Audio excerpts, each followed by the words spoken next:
अविका को आज लड़के वाले देखने आ रहे हैं। अविका सोचती है अगर मैंने उसे सच्चाई बताई तो क्या होगा, कहीं वो समाज के सामने मेरी मम्मी और पापा की बेइज्जती ना करे। अविका का अतीत अब उसकी कोख में पल रहा था। आज से 2 हफ्ते पहले ही अविका को मालूम चला था कि वो प्रेग्नेंट है। अविका डर रही थी। शादी से पहले प्रेग्नेंट होना शर्म की बात है। समाज में मेरी माँ और पापा की इज्जत डूब जाएगी जब उन्हें मेरे बारे में मालूम चलेगा। काश वो मुझे धोखा नहीं देता तो आज हम दोनों इस बच्चे के लिए खुश होते। जिस दिन से उसे मालूम हुआ कि मैं प्रेग्नेंट हूँ उसी दिन से वो गायब है। कॉलेज में लड़कियाँ बोलती थीं कि लड़के लड़कियों का इस्तेमाल करके उन्हें छोड़ देते हैं, लेकिन मेरा पुनीत तो ऐसा नहीं था। पुनीत ही अविका के बच्चे का पिता है। अविका किसी गहरी सोच में थी कि तभी अविका की माँ पायल जी आती हैं। अरे अविका बेटी, तुम छत पर क्या कर रही हो? जल्दी नीचे आओ, लड़के वाले कभी भी आ सकते हैं। अविका उदास मन से सीढ़ियों से उतरती है। थोड़ी देर बाद लड़के वाले भी अविका के घर पहुंच जाते हैं। श्याम सुंदर जी, जो अविका के पिता हैं, वो आते हैं और लड़के वालों का स्वागत करते हैं। अविका भी थोड़ा देर बाद वहाँ आती है। अविका लड़के को देखती है तो सोचती है कि मुझे अकेले में लड़के को अपने अतीत के बारे में बताना चाहिए। मयंक एक साफ दिल का लड़का है, दिखने में लंबा और हैंडसम है। मयंक को देखकर लग रहा था जैसे वो किसी बात से परेशान हो। थोड़ी देर बाद श्याम सुंदर से बोलते हैं, हमें मयंक और अविका को अकेले में बात करने भेजना चाहिए। अविका के चेहरे पर पसीने आने लगता है। श्याम सुंदर जी बोलते हैं, मयंक बेटा, ये तुम्हारे चेहरे में कैसी चोट है? दिनेश जी बोलते हैं, आप तो जानते ही हो आजकल के लड़के तेज़ गाड़ी चलाते हैं। अभी कुछ दिन पहले एक्सीडेंट हुआ था, उसी की चोट है। मयंक और अविका छत पर जाते हैं। अविका अपना अतीत मयंक के समक्ष रख देती है। अविका बोलती है, मयंक जी, मुझे मम्मी ने बताया कि आप मुझे पसंद करते हो और आपने अपने मम्मी और पापा से जिद की इस रिश्ते के लिए। मयंक शर्माते हुए बोलता है, मैं प्यार करता हूँ आपसे। वैसे आपका अतीत सच में काफ़ी दुखद है। वैसे आपने कभी मालूम नहीं किया आखिर वो लड़का पुनीत कहाँ गया उस दिन के बाद? अविका उदास होते हुए बोलती है, मैंने बहुत मालूम किया मगर कुछ मालूम नहीं हुआ। वैसे उसका एक दोस्त है, शायद पुनीत उसके साथ हो, लेकिन मैं नहीं जानती वो कहाँ है। कॉलेज की लड़कियाँ बताती थीं कि पुनीत और उसका दोस्त बेस्ट फ्रेंड है। मयंक बोलता है, आपको पुनीत के दोस्त को ढूंढना होगा। पुनीत का दोस्त जानता होगा कि आखिर पुनीत ने आपके साथ इतना बड़ा धोखा क्यों किया। अविका बोलती है, आप मुझसे एक वादा कीजिए कि आप मेरे अतीत के बारे में किसी को नहीं बताओगे, वरना मेरे माता और पिता की बहुत बेइज्जती होगी। मयंक मुंह के अंदर बोलता है, काश वो सब करने से पहले भी आप दोनों अपने परिवार के बारे में सोच लेते तो अच्छा होता। अविका बोलती है, आप इस रिश्ते के लिए मना कर दो। मयंक बोलता है, मैं आपसे प्यार करता हूँ और मैं आपके बच्चे को अपना नाम देना चाहता हूँ। अगर आपने कुछ महीनों की और देरी करी तो सच्चाई सबके सामने होगी। अविका और मयंक दोनों नीचे आ जाते हैं। मयंक शादी के लिए हामी भरता है। अविका भी अपने माँ और पापा की इज्जत बचाने के लिए शादी के लिए हाँ कर देती है। अविका और पुनीत दोनों की पहली मुलाकात कॉलेज की फ्रेशर पार्टी में हुई थी। पुनीत एक बिंदास लड़का है जो ज़िंदगी के हर पल को एंजॉय करता है। वहीं अविका एक सीधी और भोली लड़की है। अविका को अपनी ज़िंदगी में बहुत कुछ करना है। अविका का सपना है कि वो फैशन डिज़ाइनर बने। अविका को फैशन डिज़ाइनिंग में रुचि थी। अविका और पुनीत दोनों एक दूसरे से विपरीत थे, शायद इसीलिए दोनों जल्दी से एक दूसरे के करीब आ गए। अविका और पुनीत की दोस्ती कब प्यार में बदल गई, दोनों को कभी पता नहीं चला। अविका दीवानी थी पुनीत की कविताओं और शायरी की। पुनीत की कविता और शायरी की चर्चा पूरे कॉलेज में थी। पुनीत की पर्सनालिटी ऐसी थी कि हर कोई जल्दी उसका दीवाना हो जाता था। अविका को भी पुनीत से प्यार होने लगा था। यह प्यार किसी की ज़िंदगी सुधारता है तो किसी की ज़िंदगी बिगाड़ देता है। अविका पुनीत के प्यार में डूब चुकी थी। अविका की पढ़ाई का नुकसान हो रहा था। अविका जो कभी पढ़ाई में अच्छी हुआ करती थी, अब वो सिर्फ पास होकर खुश थी। अविका की सहेलियों ने अविका को बहुत बार समझाया कि पुनीत अमीर परिवार से है। वो अगर कॉलेज भी नहीं आएगा तो भी पास हो जाएगा, क्योंकि उसके पापा की हमारे कॉलेज के डीन के साथ अच्छे संबंध हैं। अबिका की सहेलियां बोलती हैं, अमीर बाप के लड़के लड़कियों को इस्तेमाल करके छोड़ देते हैं। अबिका बोलती है, मेरा पुनीत ऐसा नहीं है, वो बहुत प्यार करता है मुझसे। पुनीत और अबिका का प्यार चरम सीमा पर था। दोनों का एक दूसरे के बिना दिल नहीं लगता था, इसलिए दोनों ने लिविंग में रहने की सोची। अबिका ने बहुत बार पुनीत को समझाया कि शादी से पहले लड़की और लड़के का साथ रहना ठीक नहीं है, लेकिन पुनीत हमेशा अबिका का मजाक उड़ाता हुआ बोलता था कि अब ज़माना बदल गया है। अबिका भी अब पुनीत से दूर नहीं रहना चाहती थी। दोनों अब लिविंग में रहने लगे थे। पुनीत ने अबिका से वादा किया था कि कॉलेज ख़त्म होते ही वो अपने घर वालों को अबिका के घर भेजेगा शादी की बात करने। आज कॉलेज का आखिरी दिन था। सभी लोग खुशी से झूम रहे थे। आज पहली बार अबिका ने ड्रिंक की थी। पुनीत तो पहले से ड्रिंक करता था, तो उस दिन भी पुनीत नशे में था। उस रात पुनीत और अबिका नशे की हालत में बहक गए। जब पुनीत सुबह उठा तो अबिका रो रही थी। अबिका ने रोते हुए कहा, ये क्या कर दिया मैंने, काश कल रात में ड्रिंक नहीं करती। पुनीत ने अबिका से वादा किया कि बहुत जल्द वो अपने घर वालों को तुम्हारे घर लाएगा। वक्त हवा की तरह कब गुजर गया मालूम नहीं चला। अबिका ने डरते हुए पुनीत को बताया कि वो प्रेग्नेंट है। पुनीत ने बताया कि कल उसके पापा आ रहे हैं, वो उनसे बात करके अगले हफ्ते ही आएगा। अभी 2 दिन ही हुए थे कि पुनीत का फ़ोन ऑफ आ रहा था। कॉलेज के बच्चों ने बताया कि वो 2 दिन पहले अपने पापा के साथ मणिपुर गया था। अबिका सोचती है, आखिर मणिपुर क्यों गया होगा वो, कहीं वो मुझे धोखा तो नहीं दे रहा। नहीं, मेरा पुनीत मुझे धोखा नहीं देगा। अभी 3 दिन ही गुजरे हैं कि अबिका की तबीयत बिगड़ने लगी। अबिका काफ़ी डर गई थी। अबिका ने अबॉर्शन करने की सोची। अस्पताल में अबिका की मुलाकात डॉक्टर कविता से हुई। डॉक्टर कविता ने बताया कि आप अभी बहुत कमज़ोर हो, ऐसे वक्त में यह फैसला लेना ठीक नहीं है। अबिका ने सारी सच्चाई डॉक्टर को बता दी। डॉक्टर कविता ने बताया कि बहुत बुरा हुआ आपके साथ, अब आपको अपने परिवार को बताना होगा। ऐसे वक्त में परिवार ही साथ खड़ा होता है। अबिका अपने परिवार वालों को बताती उससे पहले ही मैंग का रिश्ता आ गया। अबिका ने शादी के लिए हामी तो भर दी, लेकिन अबिका मैंग के बारे में अच्छे से जानना चाहती थी, क्योंकि मैंग का अचानक से अबिका की ज़िंदगी में आना और अबिका के होने वाले बच्चे को अपनाना अबिका को सोचने पर मजबूर कर रहा था। दिनेश जी एक उद्योगपति हैं, मैंग उनका ही लाडला बेटा है। मैंग की बचपन से हर जिद पूरी हुई है। इस बात का फ़ायदा मैंग हमेशा उठाता है। मैंग के पिता दिनेश जी अबिका के घर कॉल करते हैं। दिनेश जी अगले हफ्ते ही अपने बेटे की शादी करना चाहते हैं। श्याम सुंदर जी बोलते हैं, अबिका की माँ सुनती हो क्या? अबिका की माँ, ज़रा यहाँ आओ। श्याम जी गुस्से में बड़बड़ा रहे थे। इतनी जल्दी क्या है इन लोगों को? श्याम सुंदर जी अपनी पत्नी पायल जी को बोलते हैं। दिनेश जी अपने बेटे की हर जिद पूरी कर रहे हैं। आखिर बेटे को किस बात की जल्दी हो रही है?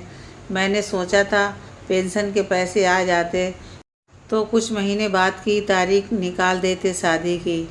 अबिका दरवाजे पर खड़ी होकर सोच रही थी, आखिर मैंग मेरी इतनी मदद क्यों कर रहा है? मैंग बता रहा था कि वो पहले से मुझे पसंद करता है, लेकिन मैंने तो कल पहली बार देखा था उसको।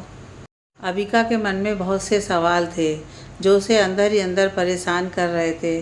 शादी की तैयारी में ही पूरा हफ्ता गुजर गया। अबिका और मैंग की शादी हो चुकी थी।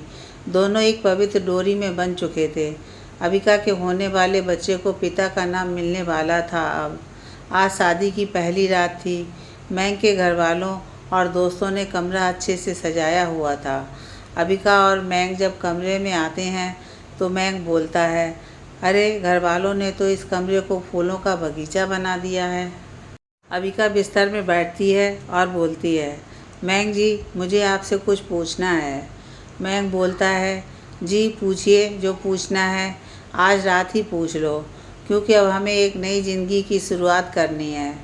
अबिका बोलती है, आपके घर वालों ने बताया कि आप मुझे पसंद करते हो। वो कैसे? मैं तो आपको जानती भी नहीं हूँ। मैंग थोड़ा संजीदा होते हुए बोलता है।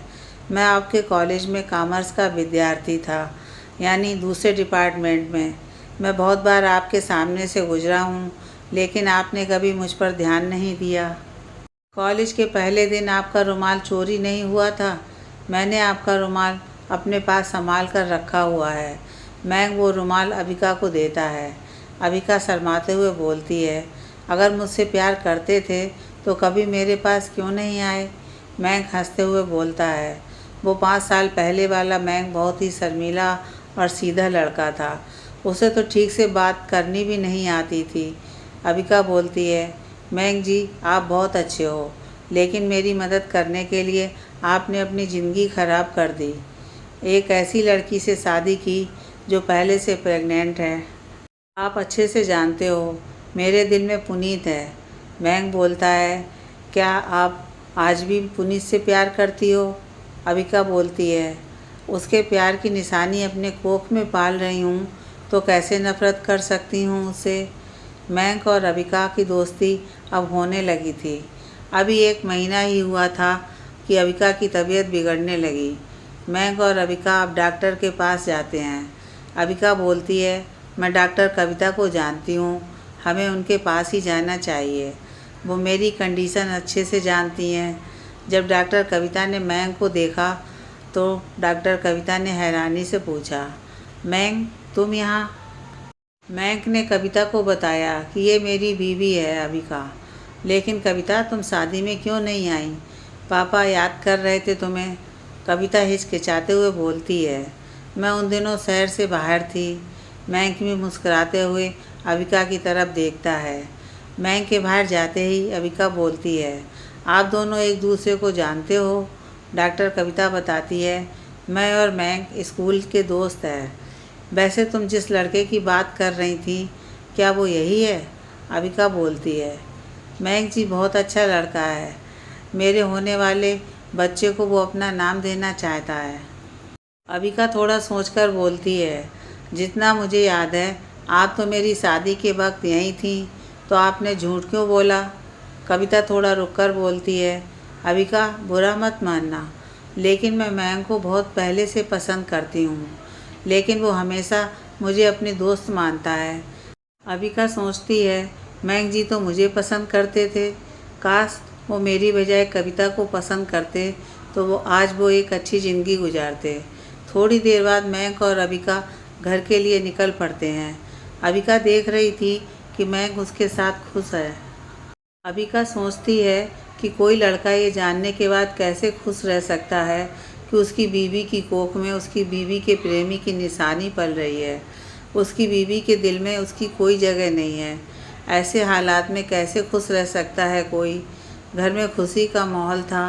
नन्हे कदम अब मैंग के घर की रौनक बढ़ाने वाले थे। श्याम सुंदर जी और पायल जी अब नाना और नानी जी बनने वाले थे। अबिका सोचती है, अगर मैंग नहीं होता तो जाने मैं क्या करती। जिस बच्चे से मैं दूर भाग रही थी, अब मैंग की वजह से ही वो बच्चा इस दुनिया में आएगा। अबिका के दिल में मैंग के लिए इज्जत बढ़ गई थी। मैंग और अबिका साथ में बहुत खुश थे। आखिर वो दिन भी आ गया जब अबिका ने एक गुड़िया जैसी बेटी को जन्म दिया। मैंग ने उस नन्ही जान को हाथ में पकड़ा तो मैंग की आंखें भीग चुकी थीं। अबिका की आंखें भी नम थीं। अबिका सोचती है, सिर्फ बच्चे को पैदा करने वाले ही माँ बाप नहीं होते, कुछ माँ और बाप बच्चे को बचाने वाले भी होते हैं। अबिका सोचती है, अगर उस दिन मैंग मेरी ज़िंदगी में नहीं आता तो न जाने ये बच्चा पैदा होता या नहीं, क्योंकि उस समय मैं बहुत परेशान थी। मैं इस बच्चे को मार देती या खुद को ही मार देती, क्योंकि अपनी वजह से मैं अपनी माँ और बाप की इज्जत खराब नहीं कर सकती थी। एक दिन मैं बाहर गया हुआ था।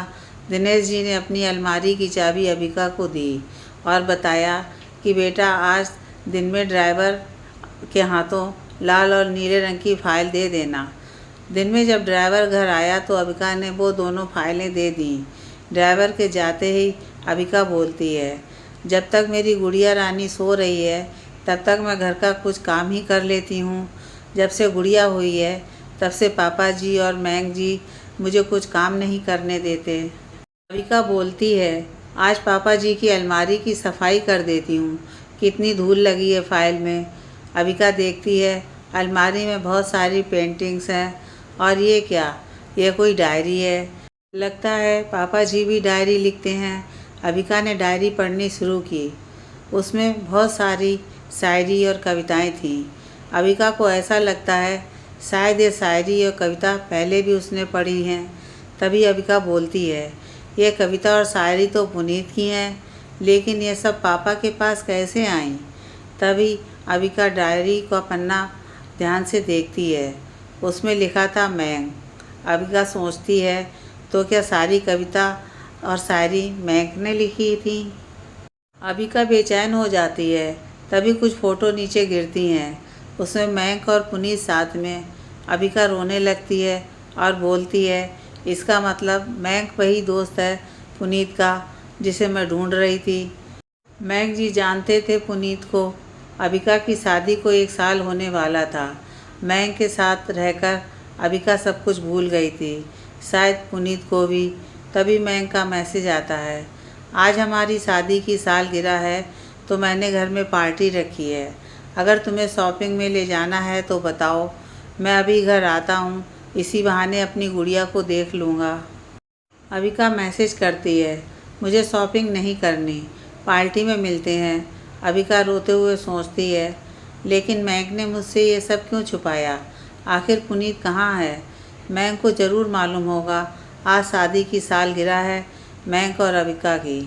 1 साल कब गुजरा मालूम ही नहीं चला। आज डॉक्टर कविता भी आ रखी थी इस दावत पर। कविता को जलन हो रही थी अविका से।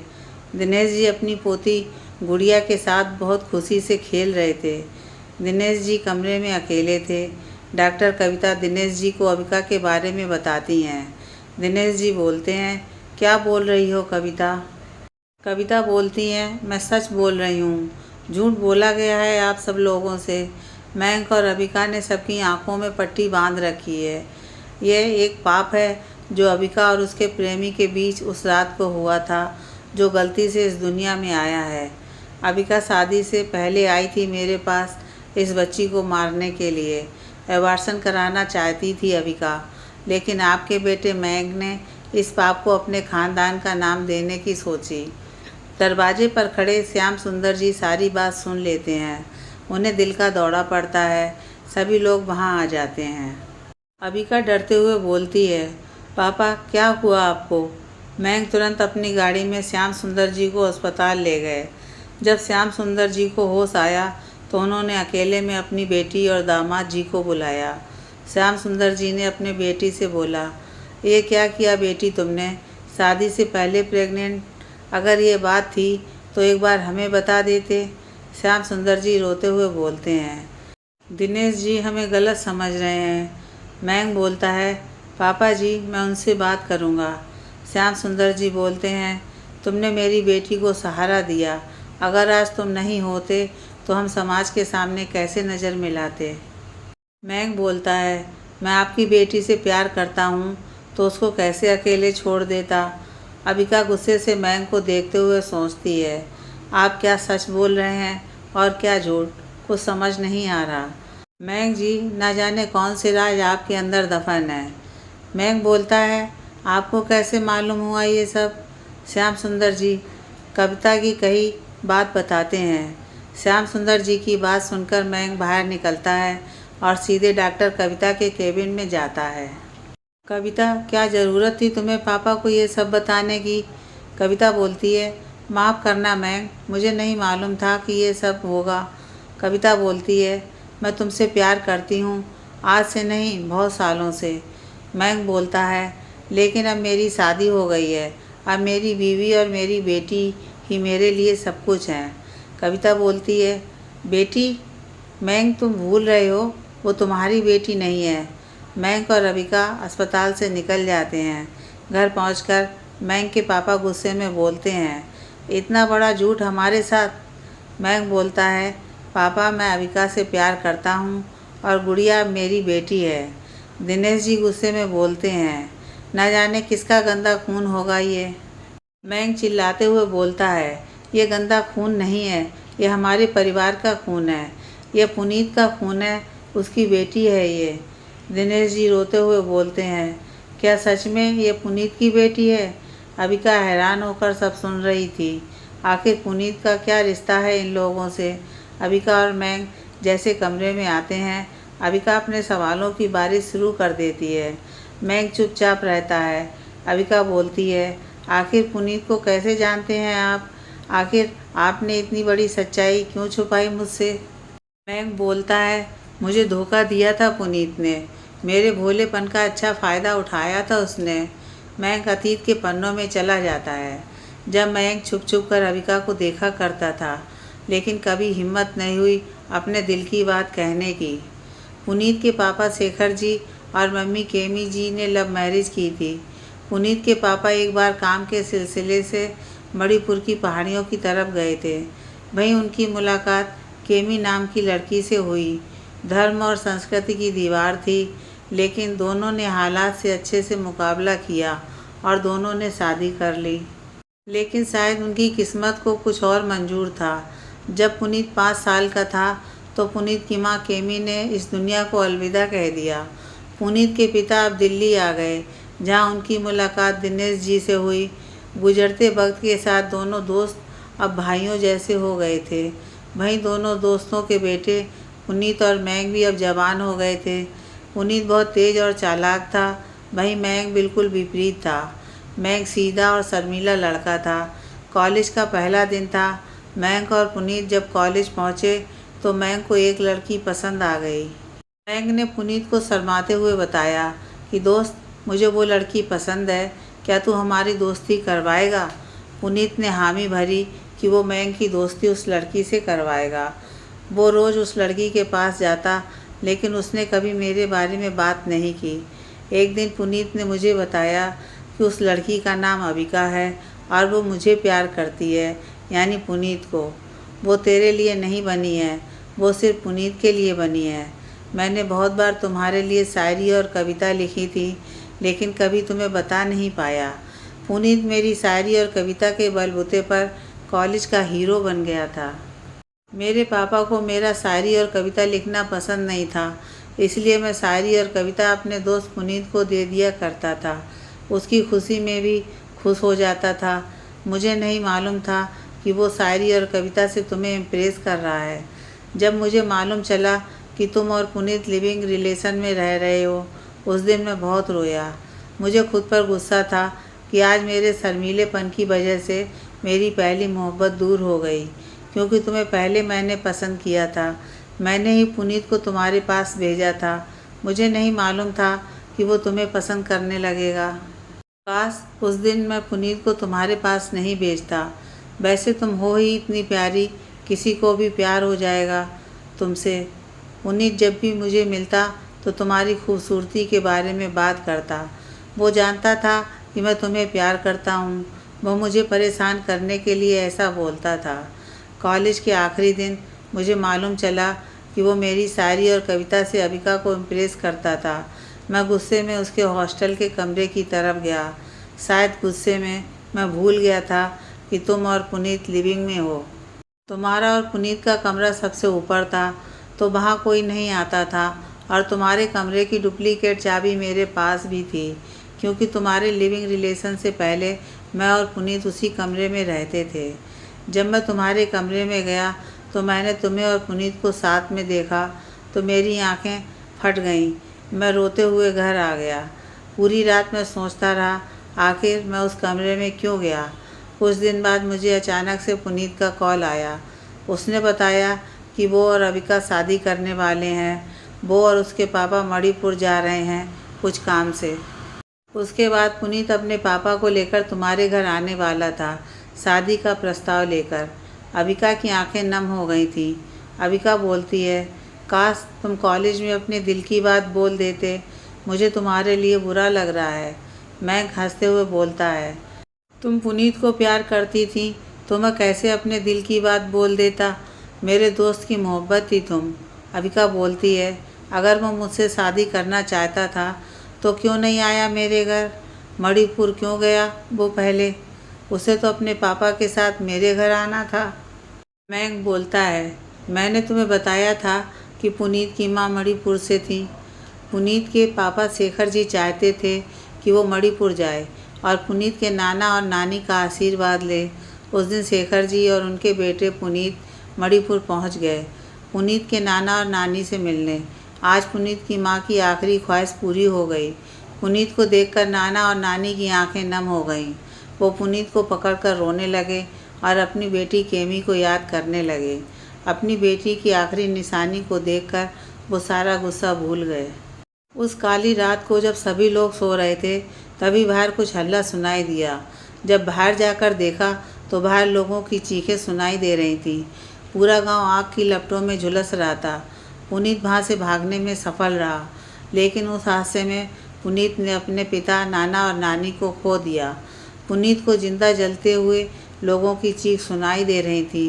पुनीत समझ नहीं पा रहा था कि आखिर ये सब क्या हो रहा है और ये कौन कर रहा है। तभी एक बुजुर्ग महिला ने पुनीत को अपनी तरफ खींचा। पुनीत ने डरते हुए पूछा, आखिर ये सब क्या है? उस बुजुर्ग महिला ने बताया कि हम लोगों के यहाँ बसे हुए 100 सालों से भी अधिक वक्त हो गया है। इस जगह हमारी कई पीढ़ियाँ अपनी पूरी उम्र गुजार चुकी हैं, लेकिन ऐसा खौफनाक दृश्य मैंने पहले कभी नहीं देखा। ये दंगाई हैं, इनका कोई धर्म नहीं है। मुझे लगता है ये इंसान के वेश में शैतान है, तभी तो इतनी बेरहमी से लोगों को मार रहे हैं। बेटा, तुम तो यहाँ के नहीं लगते, फिर क्यों मरने आ गए यहाँ? पुनीत डरता हुआ उस गांव से भागता है। मैंग वर्तमान में आकर रोते हुए बोलता है, अगली सुबह मुझे पुनीत का कॉल आया, एक नए नंबर से। वो बार बार बोल रहा था, ये लोग मुझे मार देंगे, मुझे बचा ले मेरे दोस्त। पुनीत ने बताया, मणिपुर में दंगे शुरू हो गए हैं। इन लोगों ने मेरे पापा, नाना और नानी को मार डाला। दोस्त, मुझे बचा ले।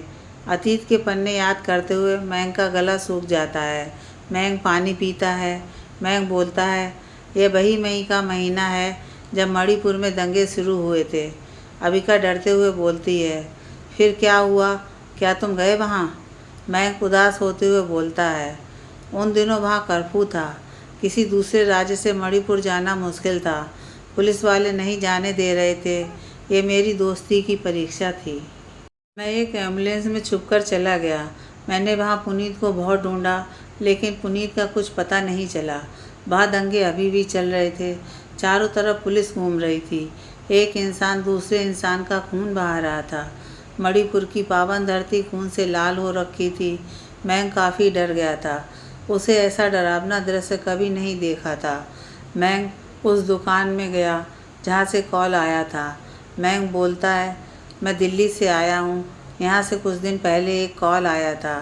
वो दुकानदार डरते हुए बोलता है, अरे साहब, दिल्ली से यहाँ मरने क्यों आ गए? दुकानदार ने बताया, कुछ दिन पहले एक लड़का आया था। उसने बताया था कि अगर कोई दिल्ली से मुझे मिलने आए तो उसे पास वाली पुलिस चौकी में भेज देना। मैं खुश होकर सोचता है, चलो मेरा दोस्त पुलिस चौकी में है, वो वहाँ सुरक्षित है। मैं भीगी आंखों के साथ पुलिस चौकी की तरफ जाता है। मैं को जैसे ही पुलिस चौकी दिखती है कि तभी एक धमाका होता है। उन दंगाइयों ने पुलिस चौकी को भी नहीं छोड़ा। मैं अपने दोस्त का नाम लेते हुए भागता है कि तभी कुछ दंगाई मैंग को घेर लेते हैं।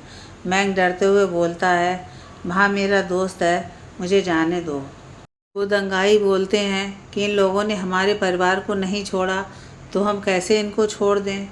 मैंग देखता है कि 2 से 3 लड़के तो अभी 16 या 17 साल के होंगे। मतलब मासूम बच्चों को भी दंगाई बना दिया गया है। मैंग अपने बचाव में उनसे लड़ता है। उसी लड़ाई में मैंग जख्मी हो जाता है। तभी वहाँ आर्मी के ट्रक आते हैं। वो दंगाई मैंग को खून से लहूलुहान करके चले जाते हैं। मैंग गिरते पड़ते हुए पुलिस चौकी पहुँच जाता है। मैंग रोते हुए अपने दोस्त पुनीत का नाम चिल्लाता है। तभी पास से एक आवाज़ आती है, मेरे दोस्त, मेरे भाई। मैंग उसी तरफ जाता है जहाँ से आवाज़ आ रही थी। पुनीत आग से झुलस चुका था। पुनीत कराते हुए बोलता है, सबको मार डाला इन दंगाइयों ने। ना जाने क्या चाहते हैं ये लोग। उन्हें सरकार से बात करनी चाहिए। लेकिन ये तो अपने भाई और बहनों को मार रहे हैं। मैं ये मेरा आखिरी वक्त है। मैं तुमसे कुछ कहना चाहता हूँ। मैं बहुत प्यार करता हूँ अविका से। बहुत अच्छी लड़की है वो मेरे बच्चे की माँ बनने वाली है। मैं यहाँ से जाते ही उससे शादी करने वाला था, लेकिन मेरा शरीर अब जवाब दे रहा है। बिना शादी के माँ बनना समाज उसको जीने नहीं देगा। पुनीत ने आखिरी वक्त में मुझसे आखिरी वादा लिया कि मैं अविका और उसके बच्चे को अपना नाम दूँ। मैंने अपने प्यारे दोस्त को वचन दिया कि मैं उसकी आखिरी ख्वाहिश पूरी करूँगा।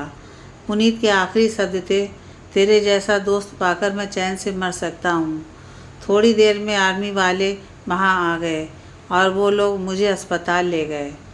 वर्तमान में अविका और मैंग की आंखें नम थीं। दोनों ने एक दूसरे को गले लगाया। अविका ने कहा, मेरे दिल में जो बोझ था कि पुनीत बेवफा है, वो अब दूर हो चुका है। पुनीत ने आखिरी सांस तक मुझे प्यार किया। मैंग जी, मुझे गर्व है आप पर। आप सच में एक अच्छे दोस्त हो। अपने दोस्त का आखिरी वादा आपने अच्छे से पूरा किया, अविका बोलती है। मैंग अपने और अविका के आंसू पोंछता है। तब तक उसके पापा भी गुड़िया को लेकर वहाँ आ जाते हैं। तीनों ही पुनीत को याद करते हैं। अब अविका और मैंग दोनों ही अपनी गुड़िया के साथ अपने जीवन की नई शुरुआत करते हैं।